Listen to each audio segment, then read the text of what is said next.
Hey guys, XD40 Lou. Hey, check out this UAZ469. Check out the windows, the positions on the windows.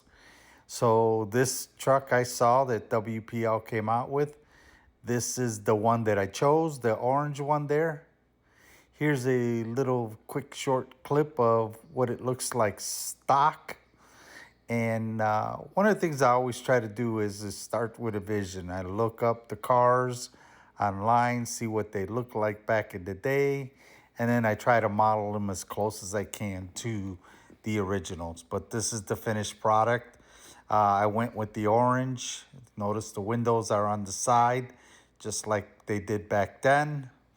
And then you can put them up if you want to close it up, but I decided to leave them down permanently.